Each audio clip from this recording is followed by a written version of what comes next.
Rain had thinned to a fine, glittering dust by the time the restaurant's doors opened on Christmas Eve, and the dining room at Leernard smelled of butter and roasted thyme, of citrus candles and the quick, dry heat that rose when strangers laughed together. Anna Martinez moved through it like someone who belonged everywhere and nowhere at once. A practiced smile, a steady set to the jaw, palms that knew the weight of plates and the private logic of memorized orders. Her name was on the pad tucked under her forearm, inked in a handwriting that had been good enough once to get her across an auditorium at Columbia, good enough once to make someone else believe he could rename her work without consequence. If you enjoy stories that blend quiet recovery with corporate intrigue, stay with this one until the end. And if you'd like more like it, please subscribe and turn on notifications so you don't miss the next release. Anna's hands were a map of small economies.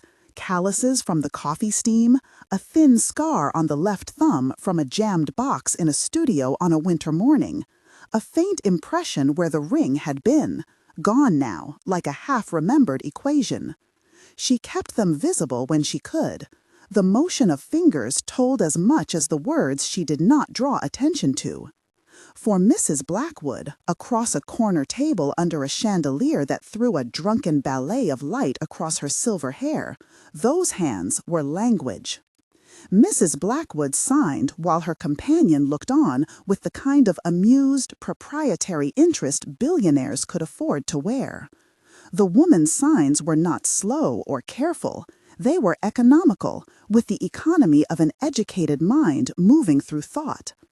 Anna translated sometimes without thinking, a tilt of the head, a flick of a finger, a whole sentence in the arch of her hand. She had learned as a child necessity and curiosity braided together, and later, when English became brittle and legal rooms colder, signing had been something like refuge. It was vulnerability and armor, a way to be known to a single person without declaring oneself to the whole room. Marcus Blackwood noticed her when she signed. He noticed the angle of her shoulders, the way her smile softened, the brief flinch that crossed her face when a server bumped a tray in the next aisle. He watched the rhythm, the ease. He watched the hands tell a story in which no one else had a line. He did not stare. He had learned restraint early. Restraint had built an empire. But curiosity was not a sin, not for him. It began as curiosity, and then, in a room that smelled of lemon and cheap cologne, became the first thread of a dangerous and necessary unraveling. That first evening, a spilled glass of red wine could have been the whole story. It came, no one's fault, in a spray that arced over the polished wood and landed like punctuation across a napkin. Anna reacted without thinking. Her hands moved, fingers splayed, the servant's reflex. She apologized, cleaned, joked, deflected the small shame with a professional laugh. Marcus, watching, caught the cut of her wrist beneath the cuff, the faint auburn of a bruise that belonged to a life outside the gilt rooms of Manhattan. It was an odd, small human detail, and he filed it away the way he had learned to file things that didn't belong in any ledger. Later, when their paths crossed in the kitchen for a moment, Marcus excusing himself from his party to check on his mother, he slipped a business card into the folded napkin at Mrs. Blackwood's place and said quietly, "Ask your friend to join us for dessert, if she likes. We have extra voices at our table tonight." The invitation carried no pressure. It was a wedge, an opening, and Anna accepted because she had been small for too long, and because kindness, even when offered by strangers with advantageous addresses, was a currency too rarely spent. She sat with them for 20 minutes. Mrs. Blackwood signed a wry, private joke, and Anna laughed on the inside, letting her face do the rest. Marcus asked about her studies. He was polite, not invasive, and when she said speech and computational linguistics, he watched with something like calculation, then admiration. He did not ask about the missing lines in her resume, the reason she kept her Columbia degree folded like an old receipt in the bottom drawer of her Queen studio. He did not need to. The truth sat in her hands, the way she handled words, the way she read lips on closed conversation, the way she watched a speaker and seemed to reconstruct the world from a sliver. After that evening, the world shifted. Invitations multiplied in ways Anna didn't intend. A holiday send-off at one of Marcus's charities, a request for her to help convey a note from Mrs. Blackwood to a visiting musician. For Marcus, it began as an irritation he called curiosity. For Anna, it was a thread of warmth she had not allowed herself in years. She was careful with warmth, like someone sterilizing a wound. It burned easily. Her life outside Leernard was angular and cramped. The Queen's studio she called home had a futon, a second-hand wooden table scarred by long nights of drawing diagrams, a shelf where binders leaned like pens in a cup. There was a small, battered laptop with a key missing, and under the loose floorboard she had stashed a stack of backups, draft code, a half-finished patent application that bore in its metadata the timestamp of a night when she had not slept and a name that was still hers. She kept these things secret the way people kept letters that no one else could read. David Chen had learned how to vanish properly. He was charisma wearing a tailored suit, a voice that made confident statements into small, persuasive prayers. He had been brilliant in his own right. Early on, that had been part of the appeal. They had been young and hungry, the kind of partnership that reads like a portrait in a credit line. Anna Martinez and David Chen, co-founders. But David had a habit of remarking the landscape. Where there had been two, there was eventually his name alone on filings, on press releases, on a company that occupied a floor in downtown towers with marble reflecting the sky. He had taken the pitch deck and folded it into something more gilded. He had taken the patent drafts and slowly erased the markers that pointed toward her. He was careful, detailed, legalistic. He had lawyers who knew how to make the world believe in omissions. That omission had cost her everything: reputation, relationships, a small fortune of work that never saw its author. She had stopped expecting justice to arrive on a schedule. She had stopped telling people the truth because the truth required a defense she did not trust herself to mount. She had changed jobs, addresses, pronouns in resumes, and learned to say her name softly enough for the city to swallow it. Marcus's attention unsettled her in ways Anna could not classify as purely dangerous or kind. He was a hazard with a moral compass, which, she decided slowly, can be as fatal as a man with none. He represented resources she had not allowed herself to accept. He represented a presence that could unmake the careful anonymity she'd cultivated. Yet when Mrs. Blackwood held her hand, when the older woman's face softened into the private language of their exchange, Anna felt something like belonging. The investigation began as curiosity and evolved into strategy the way snow compacts into something heavier. Marcus was not a man without mechanisms. He owned companies that owned other companies. His name on a document could change the temperature of an entire market. What he could not do without counsel, he did not attempt alone. He instructed Charles Morrison, his outside counsel, a man with slow speech and an eyebrow that suspected fraud as naturally as one suspects rain in late November, to begin a discreet inquiry into certain filings that had made Marcus uneasy. The filings bore names that meshed in neat corporate chorus: Pinnacle, Blackwood Partners, Chentech Ventures. Names that, when lined up, created a melody with a sour note. It was Charles who noticed the oddities, an early patent draft that referenced a unique set of annotations, metadata timestamps that suggested an author whose account had been overwritten, a backup server in a co-location facility that seemed at first to be empty. He called Marcus with the kind of voice that is used only for calamitous weather and legal discovery. "There's something here," Charles said. "It's been scrubbed, but not entirely. Metadata carries ghosts. If someone was sloppy at one point, we can find the fingerprints." Marcus sat with that in his chest. He thought about the merger Pinnacle had proposed, an acquisition that would have folded Chentech into a larger portfolio. What he could not do without counsel, he did not attempt alone. He instructed Charles Morrison, his outside counsel, a man with slow speech and an eyebrow that suspected fraud as naturally as one suspects rain in late November, to begin a discreet inquiry into certain filings that had made Marcus uneasy. The filings bore names that meshed in neat corporate chorus: Pinnacle, Blackwood Partners, Chentech Ventures.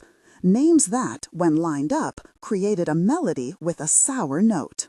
It was Charles who noticed the oddities, an early patent draft that referenced a unique set of annotations, metadata timestamps that suggested an author whose account had been overwritten, a backup server in a co-location facility that seemed at first to be empty. He called Marcus with the kind of voice that is used only for calamitous weather and legal discovery. "There's something here," Charles said. "It's been scrubbed, but not entirely. Metadata carries ghosts. If someone was sloppy at one point, we can find the fingerprints." Marcus sat with that in his chest. He thought about the merger Pinnacle had proposed, an acquisition that would have folded Chentech into a larger portfolio. He'd been inclined to sign the papers. She did not lie. She omitted the depth of her bitterness because it offered nothing to the facts. Marcus listened with the attention of a man reviewing evidence he had not expected to touch personally. The first concrete step came when she took him to the Queen's studio. She had not allowed anyone into that small universe save Sarah, who worked the night shift at Leernard and who had once asked, blunt and tender, "You gonna let him live with your work?" Anna had laughed, the laugh of someone who knew how to live inside jokes meant for two. But she opened the door for Marcus because it was a signal she wanted to send herself, that she did not intend always to move like a shadow.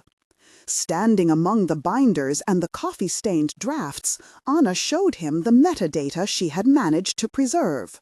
File creation dates, an embedded note in a draft that used a jesting phrase Anna favored, a saved email to a patent lawyer dated months before the public filing. She watched him take in the evidence without shouting victory.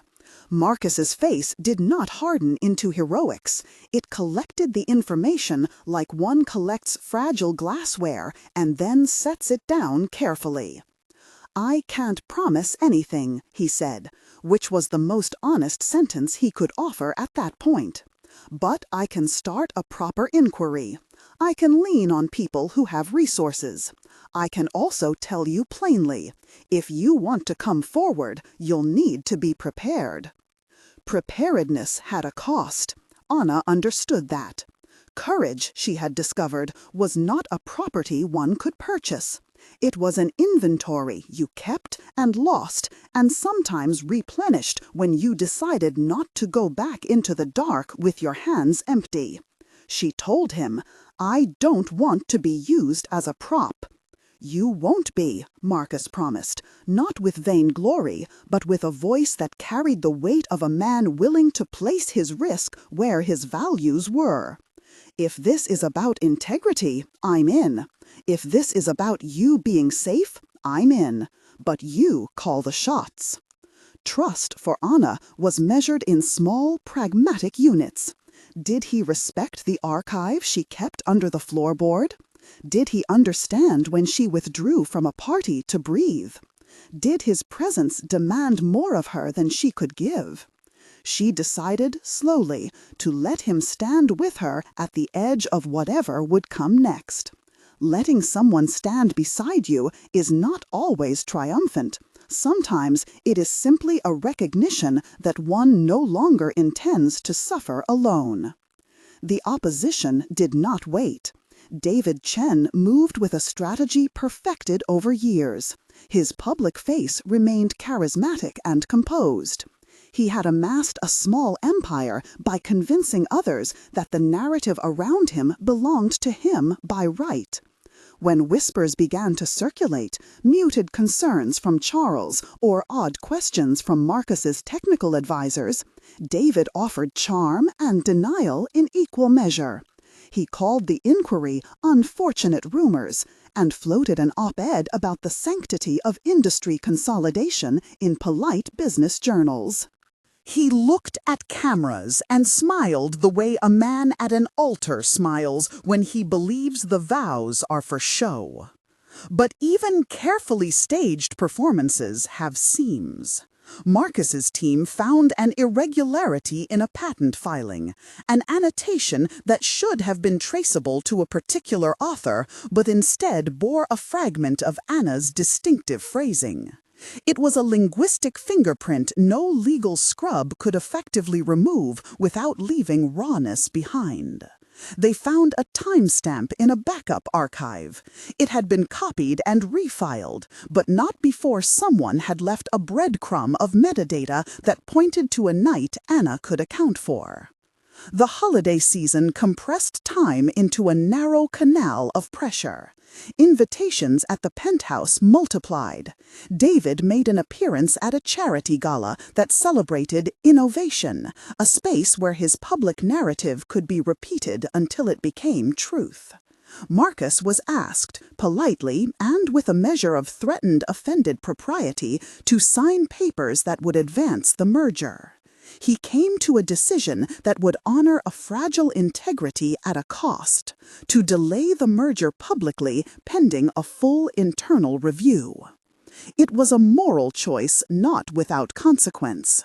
The market bristled, talk radio hummed, analysts tried to turn ethics into a headline they could sell. For Marcus, the calculation hovered between reputation and rectitude. In the boardroom, with faces like polished coins around a table, he said nothing grand. He said simply, "We defer until we can verify claims. We cannot risk what this company stands for on an unexamined assumption."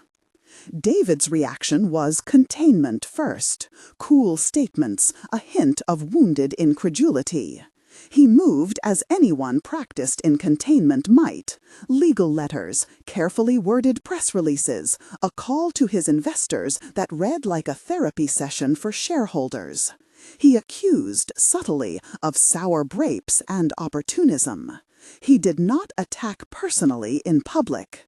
His pattern was to keep things elegant in order to make accusations of impropriety look shrill. Anna watched it all like someone who had been trained to watch a slow boil. She had an evidence file she had once called a life. She had friends who could corroborate her nights of work, and a few emails that bore witness. Marcus's team found more: a copied archive on an old server, time-stamped logs that matched her notes, and a draft patent that contained a comment in her voice. The evidence was not instantaneous vindication. It was a sum of small truths aggregated into a credible whole. Amid the procedural churn, their personal lives braided into the professional in ways neither Anna nor Marcus had expected. They found time, in odd, echoing spaces, to sit in each other's presence without the table of allegations between them. In the quiet corridor of a law office late one night, they shared coffee and small talk that resembled tenderness.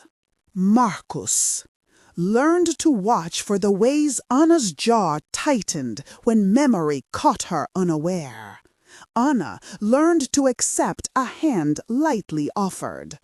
When they kissed for the first time, it was slow and deliberate, a mutual agreement signed with breath and small consent.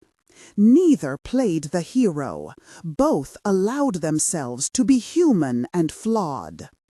David, cornered by the slow press of discovery, engineered a counter. He leaked a narrative that insinuated Anna's disgruntlement and suggested opportunism. He arranged for the press to have an interview in which he described a team member who had left to pursue other interests and had then made allegations. It read like a plausible story. The media loves ambiguity. It runs on the oxygen of doubt. Anna felt the old weight return then, the way the world can close its doors when you stand holding a problem without the right ticket. She could have retreated.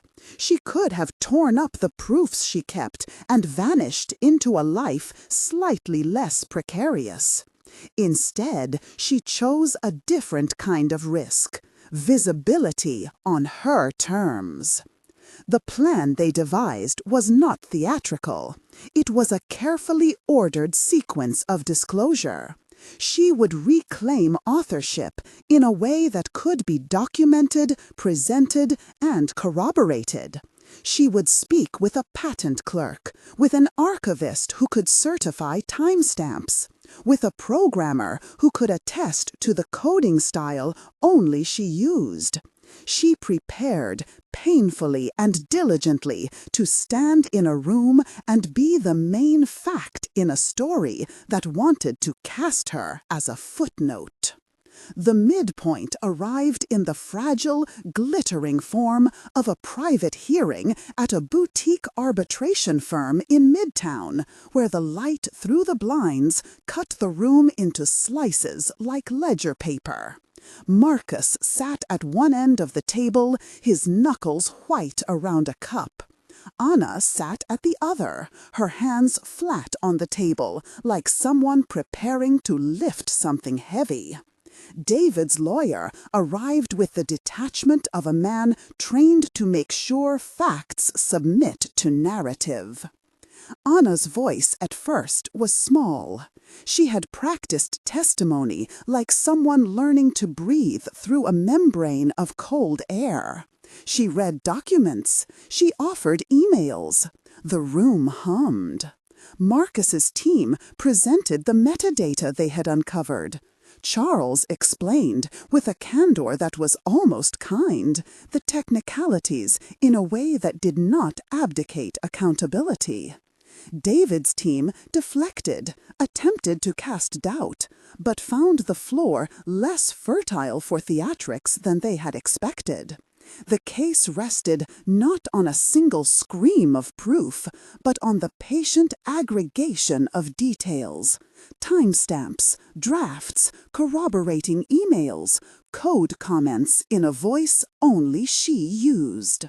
When Anna stood and addressed the room, it was like watching someone step into light after years in a shadowed hall. She held her hands in a way that spoke to a training both intimate and precise. She used words that had once been hers in labs and late-night coffee shops. She described, plainly, the method they had developed, the hours spent mapping gestures to tokens, the night David walked into the lab and smiled like sovereign. No one expected the kind of composure she had cultivated, which was not the lack of feeling, but the ability to feel and still function. When the room asked a question she could not answer immediately, she admitted it and pivoted to what she did know. When the opposing counsel tried to trap her with the kind of legal fictions that look impressive in a press release, she held to what mattered: evidence, dates, verifiable claims. That evening, when the arbitrator excused them for a day's recess, Anna walked out into the corridor feeling like someone who had passed through the eye of a needle. She had done the work. She had been precise. The next steps would be legal and long and potentially messy. But the person who had been erased had made her first claim to being present again. What followed was not the swift, cinematic downfall of a villain. Legal and corporate processes are often slow and methodical, like glaciers that scrape landscapes over time. David reacted with legal vigor, filings, motions, PR positioning. He also made a fatalistic mistake rooted in hubris. He assumed the space of influence was his domain to police. He forgot that small errors accumulate and become, for those on the receiving end, a ladder up. Marcus did something that altered the calculus. He postponed the merger and suggested to his board an independent audit with public transparency. It was a calculated risk. To place a company that could be worth billions under the scrutiny of auditors might cost shareholders in the short term, but it would win a reputation for principled leadership in the long run. For Marcus, there was a cost attached. For Anna, it was one more sign that the man beside her was not a rescue archetype, but a partner willing to bear the consequences of an ethical stance. As the press began to cover the deferred merger, the story shifted from gossip to investigation. Journalists, hungry for a narrative with a moral string, followed the breadcrumbs. Investigative reporters found the same oddities Marcus's team had found. The market reacted. Investors who had hedged on stability reevaluated. David's carefully curated image cracked in places where his legal team could not smooth it out with spin. The cumulative pressure, the patient assembly of facts, began to make his position untenable. In private, there were moments of tenderness that the world did not see. Once, after a long session of deposition where an opposing lawyer had tried to make her look fickle, Anna sat with her hands cupped around a mug, the steam fogging her glasses. Marcus sat beside her on the sofa in his penthouse, not leaning in to save her, but to hold a space where she could reclaim what she had lost. "It was always yours," he said, quietly, as if naming a thing returned had the power to ground it. She wanted to believe him, and she did, cautiously. Trust was not like a light switch. It was a steady return to a table where both parties agreed to belong. She tested him with questions about his intentions, about the merger, about whether love could be disentangled from power. He answered with honest imperfection, admitting the ways his career had taught him to be transactional and promising to be better at being human. The climax, when it came, was not cinematic in the expected sense. It was procedural, bureaucratic, public. A press release from an independent audit found that several of the patent filings in question bore signs of alteration and inconsistent timelines that could not be reconciled. The press printed the photos of timestamps, the annotations on draft documents, a quote from a programmer attesting to the code's voice. Marcus's firm announced the rescinding of the merger on grounds that an independent audit had raised material concerns about the provenance of key intellectual property. It was, in the quiet way that truth sometimes is, devastating for David. Not because a mob dragged him down, but because the architecture he had built on the sand of omission could not bear the weight of scrutiny. Deals unraveled, investors withdrew, a criminal referral was considered. The man who had once erased a partner's name faced the slow legal consequences of that erasure: investigations, civil suits, reputational collapse. The city watched with the perverse satisfaction it gives to stories where wrongs are not ignored. For Anna, vindication was not a singular moment of triumph on a stage. It was the restoration of her name on the appropriate documents, the formal recognition of authorship, the legal acknowledgement that her contributions had been real and substantial.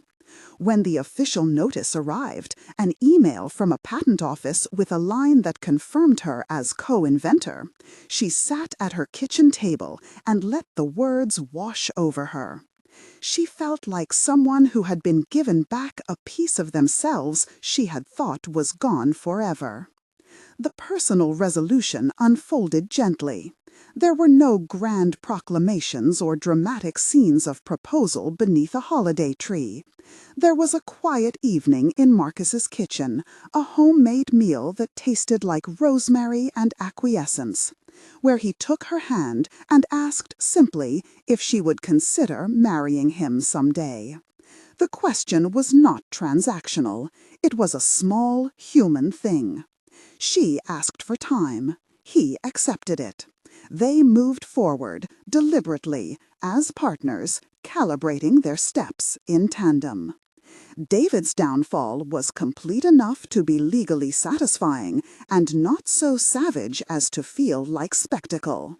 He faced corporate sanctions, a civil suit, and the erosion of the network that had supported him. The story became one of accountability rather than vengeance. Too procedural to be wholly cathartic, but enough.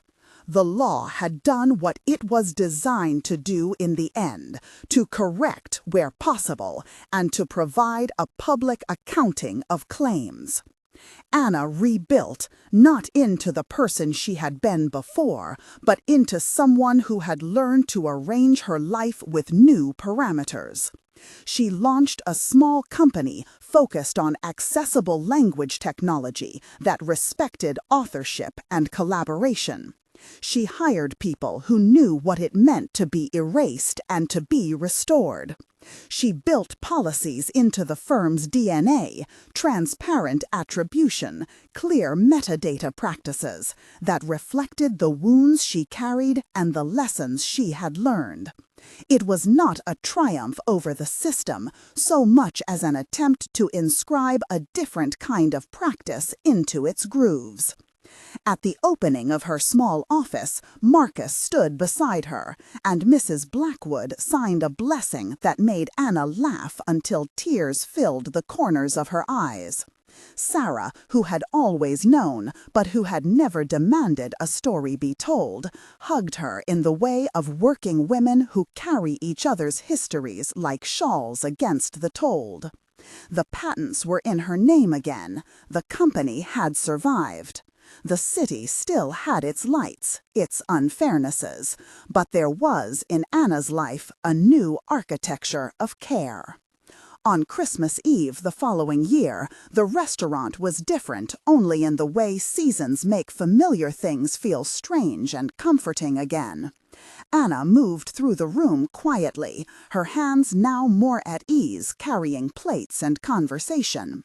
Patrons laughed, a child under the chandelier pulled at his father's sleeve, and the world did what it often does, moved forward, messy and bright. As she refilled a water glass at a corner table, a woman reached out and took her hand in a gesture of thanks. It was small, ordinary, the kind of human touch that had once been hard to imagine for Anna. For a heartbeat, she closed her eyes and remembered the long months of legal filings and whispered counsel, the nights of fear, and the slow, patient accumulation of evidence into truth. Her hands, those hands that had signed for Mrs. Blackwood and had typed code in a cardboard-lit studio, trembled at the thought that they had been instruments of reclamation. He caught her eye from across the room, Marcus standing by the window with a glass of wine, light catching his profile in a way that threw his features into 11 soft planes. He smiled, not as a man who had saved a life, but as a man who had chosen to stand by someone who had chosen to stand back up. Anna lifted her hand, palm outward, and he responded in kind. It was a private semaphore, an agreement. We move forward together, not by erasing past pain, but by building on it with care. The twist that made the room shift, what the title had promised to an audience hungry for the novel's bait, was not a single showy reveal. It was the aggregate of small reversals, a name restored on a patent that had been used to hide theft, a corporate decision that privileged principle over profit, a woman who had been laughed at because of her apron and then walked back into a room with her head held high, the author of her own future. In the weeks that followed, the city softened around her edges. She taught workshops about ethics in tech, about the importance of clear attribution. She mentored young women who worked part-time and had whole lives outside the hours they were paid for. She spoke to reporters with a measured voice, never sanctimonious, never vengeful. Her story had a moral, but it was not outrage alone. It was steadiness, community, and the stubborn insistence that one person's work should not be erased with a smile. On the anniversary of the night they first met at Leernard, Marcus took her back to the corner table. Mrs. Blackwood signed a blessing for them both. The room, which had once been a place where someone might laugh at a waitress, now hummed with a different knowledge. People moved through their small performances of holiday cheer. Anna felt something settle in her chest that had nothing to do with triumph and everything to do with belonging. She reached for Marcus's hand across the table with a surety she had not always had. He took it, and in that touch were the echoes of contracts and courtroom hearings, and the softer work of building a life that honored scars rather than pretending they had never been. Outside, the rain had returned, but thinner now. Its light like the shawl of winter, not the downpour of upheaval. Anna stepped out into it and let the droplets cool her cheeks. She did not laugh at the world for having once underestimated her. Instead, she folded her hands around Marcus's and walked on, the room behind them warm with light and the knowledge that truth, once assembled, can mend more than paper. Spring came irregularly that year, in short, stubborn episodes. One week, the city seemed to have learned how to be spring at scale. Cherries along the avenue opening like small, deliberate mouths, the steam from gutters smelling faintly of mint. And the next, it returned to a hard, bright clarity that made everything seem sharper, as if the world had been sanded and placed under glass. Anna kept moving through those weeks with the same steady hands that had learned to carry plates and legal briefs in the same day.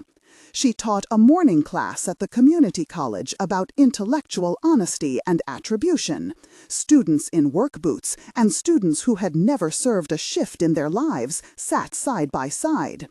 And in the evenings, she met with a small group who wanted to learn how to build products that did not require erasing people to look clean. The restaurant became a kind of crucible for that work. Leernard's dining room, which had once been simply a place to feed strangers, now held conversations that rippled outward. An editor who had once sat quietly in the corner reading manuscripts began to suggest a column on fair authorship. A coder who came to eat alone started bringing apprentices he had found on forums.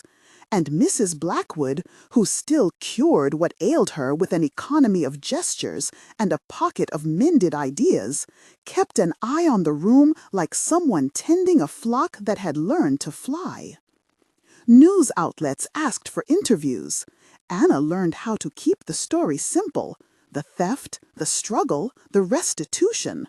She refused, politely and without drama, to turn her life into a parable for any editor whose angle required more fury than fact. People who wanted to lionize her for what had happened were not the people she most wished to help. She spoke for the apprentices and the quiet workers, for those whose names drifted off invoices and whose work had once been swallowed by the eagerness for novelty. Her refusal to perform indignation became, oddly, another kind of performance, one that sat in the room and made others feel permitted to be steady. Marcus watched these shifts with a patience that had the quality of someone learning a language slowly. He recognized the public attention from the vantage of a man who had spent years negotiating with clients and had learned when to let a contract speak for itself.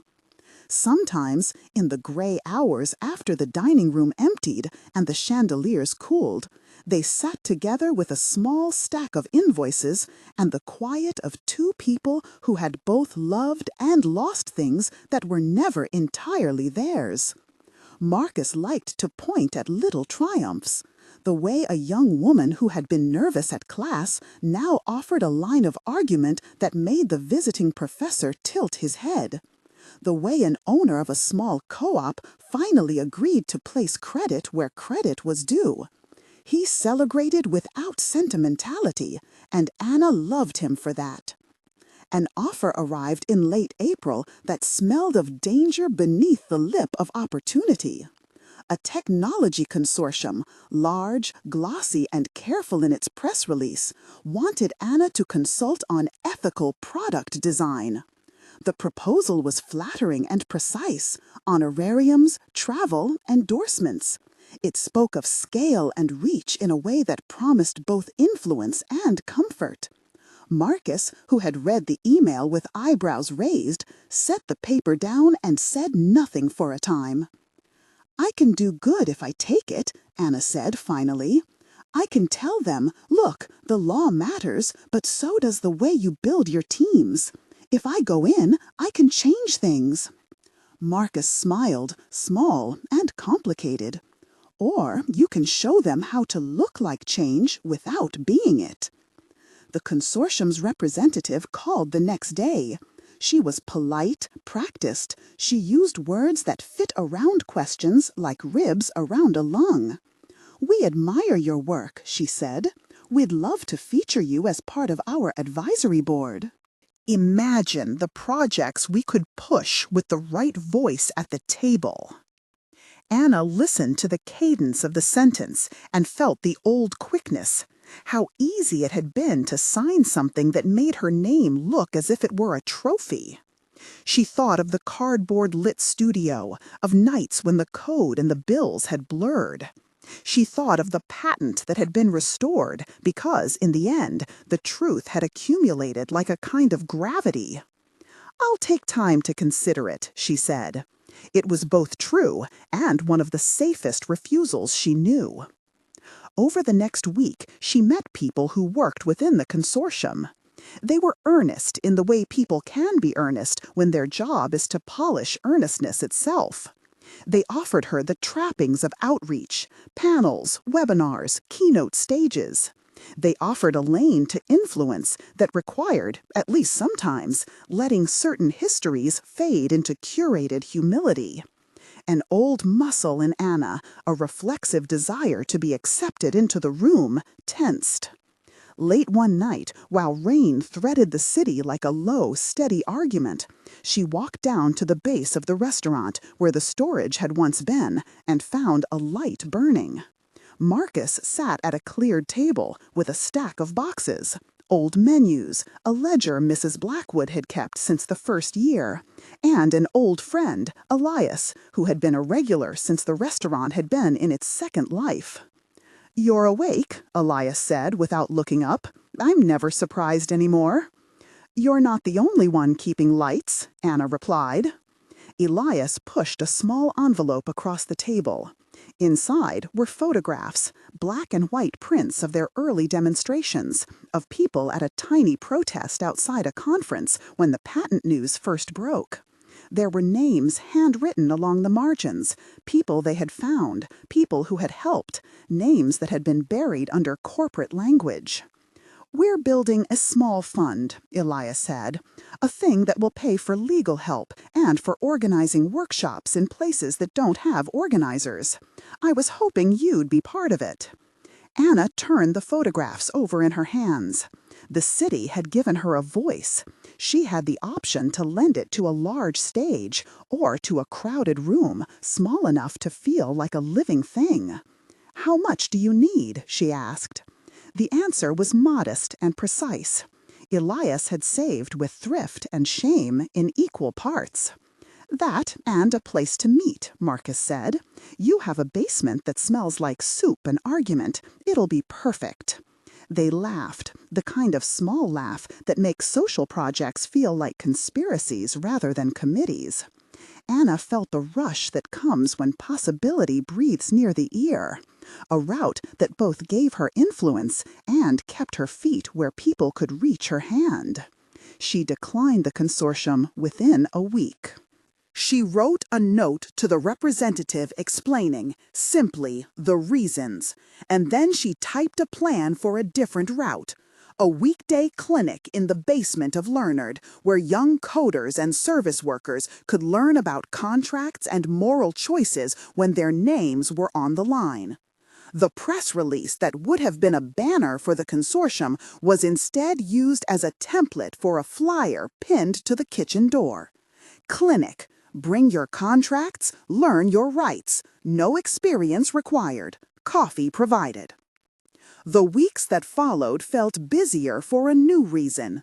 Not for the scale of Anna's name on someone else's banner, but because the work required her to be present in person.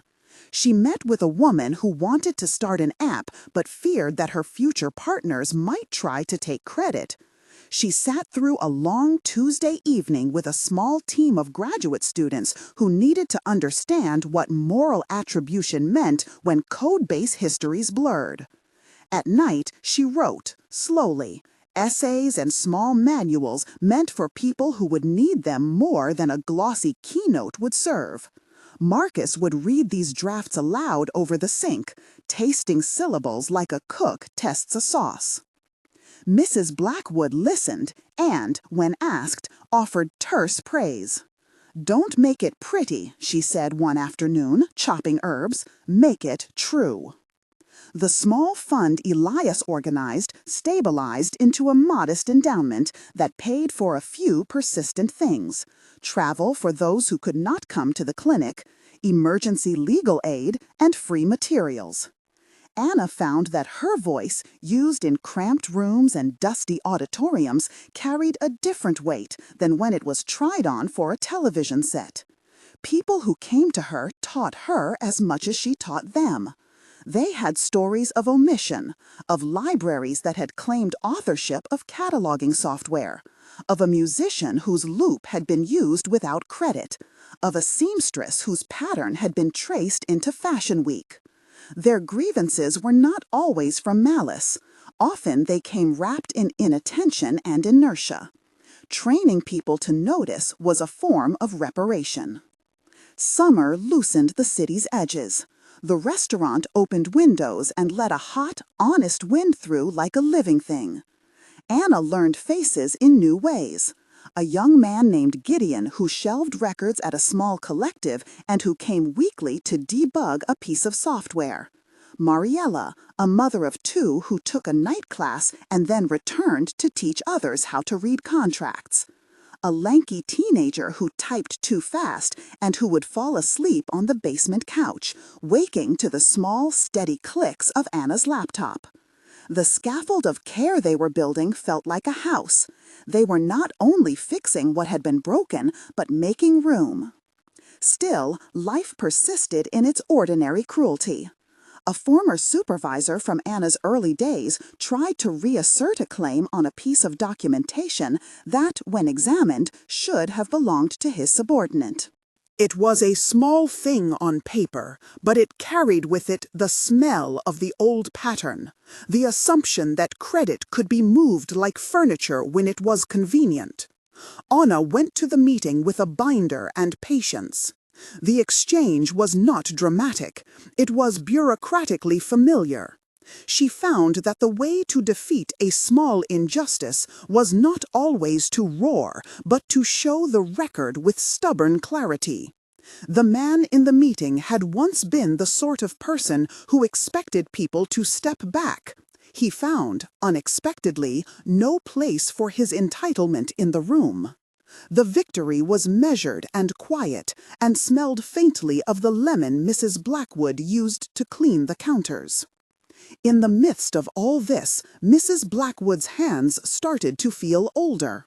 Not dramatically, she still greeted regulars with the same astuteness, but there were times when she needed to sit after a long service, catching her breath in a chair like someone who had been holding a weight for years and finally let it rest.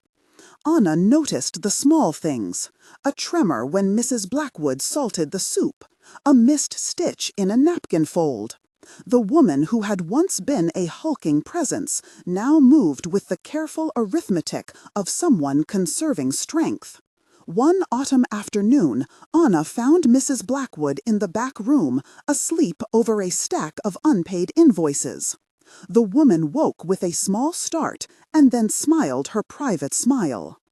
"You work too much," Anna said. The words were both a scold and a caress. Mrs. Blackwood patted the table. "And you don't work enough for yourself, girl. What else would you have me do?" They argued gently about rest and about pride.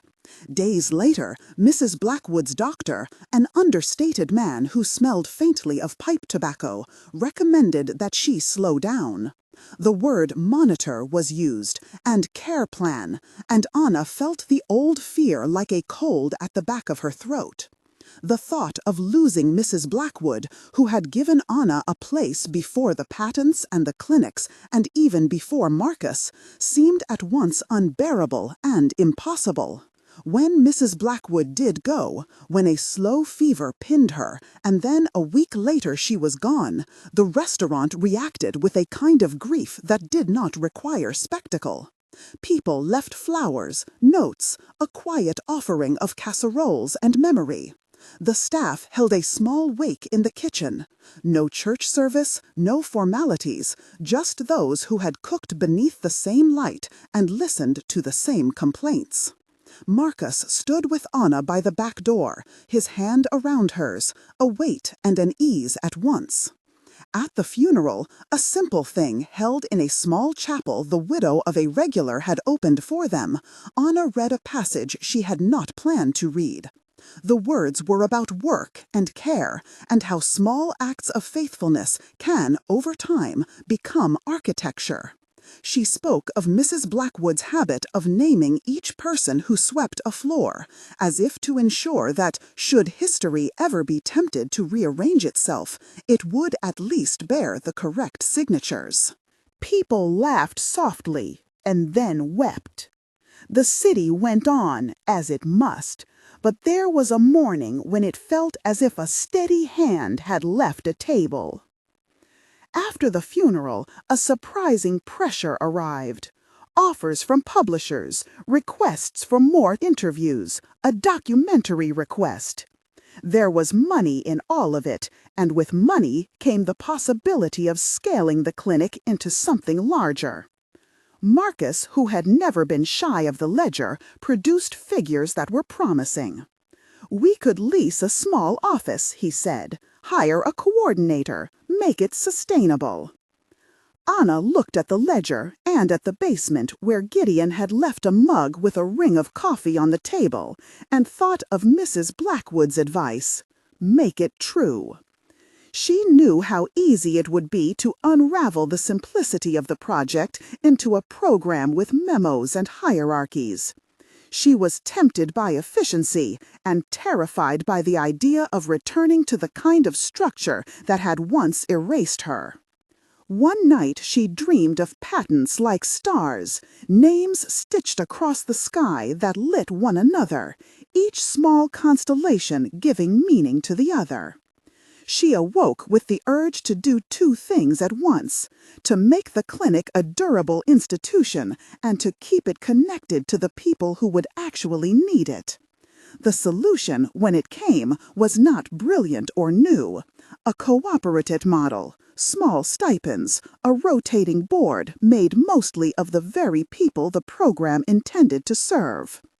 They would keep decisions public and records open. It would be boring on paper and, she hoped, honest in practice. They worked through the winter to formalize it. The cooperative took shape in meetings that smelled of tea and ink. Gideon became treasurer, his nervousness steadying into a diligence that surprised even him. Mariella stepped onto the board. Marcus handled the logistics with a care that felt like a pledge. Elias pressed volunteers into odd jobs, and Anna kept saying the same sentence in different ways until it landed. We are building something that will let people hold their names. The announcement they made in spring was modest: a small press release, a blog post, a series of flyers. Yet the effect was measurable. Applications arrived from neighborhoods that had never been represented at symposiums. A musician from 2 boroughs over applied for a microgrant to preserve her loops with proper crediting. A seamstress asked for help to contest a fraudulent trademark. The cooperative wasn't going to break open the industry, not overnight, but it provided a place to bring disputes to light and a way to get the tiniest matches of heat where they were needed. Anna felt, in those months, a steady satisfaction that was less the thrill of triumph than the quiet warmth of a fire tended the right way. She and Marcus bought a small flat above the bookshop 2 blocks from Leernard. It was not grand. The ceilings were low, the windows squeaked, and at night the sounds of the city trickled up like a river. They arranged their life there with the care of 2 people who had learned that possession could be an act of stewardship. They invited friends for Sunday lunches. Gideon brought records. Mariella brought salads that tasted of cumin and courage. And Marcus discovered a talent for slow-roasted chicken. There were moments still when old anger slipped up, little irritations, the kind that turn up when you least expect them. A legal brief would arrive with sloppy attribution, or a client would ask whether Anna would tone down her language for a sponsor. Each moment was an invitation to old compromises. She refused more often than she capitulated, and in doing so she paid a kind of price. Lost opportunities, the occasional coldness from those who preferred a milder story. But she found another price paid back in friends who would not have been there if she had chosen spectacle over steadiness. The city continued to move forward. New restaurants opened in their neighborhood with names that sounded like promises. Old storefronts were painted with loving disregard. Anna watched this life with a kind of attentive sorrow and joy, like someone cataloging a beloved but changing place. On evenings when the weather was kind, she and Marcus would walk without designed destinations, their hands finding one another as if by habit.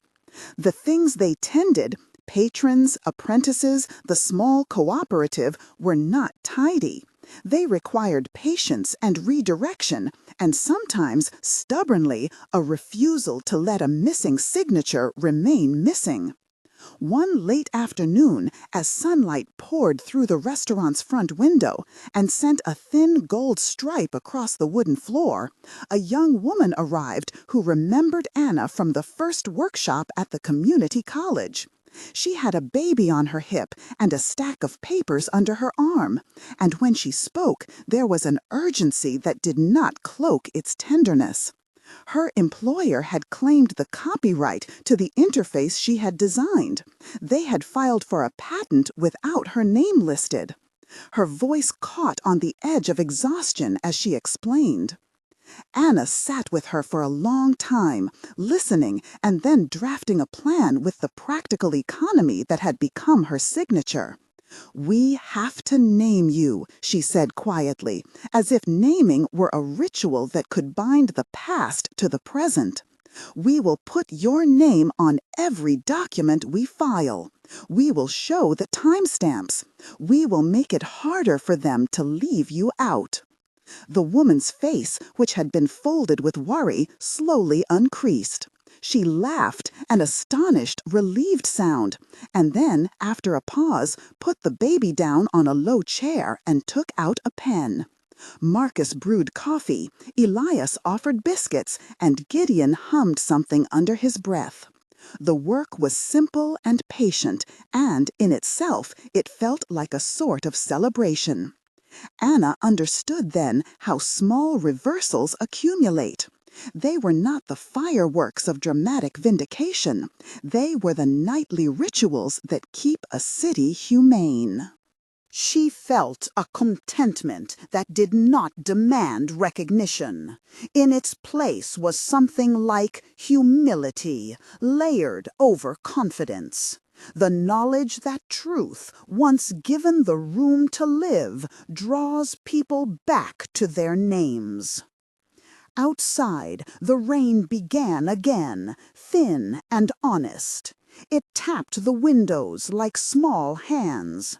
Inside, people moved through the routine of care, cleaning, advising, eating, and the room hummed with a life that had learned how to keep its stories together. Anna watched the light cross the table, where papers lay ready to be signed, and thought of the many small signatures that had, over time, changed the shape of her world. She folded her hands over the stack, closed her eyes for a single beat, and then began to write.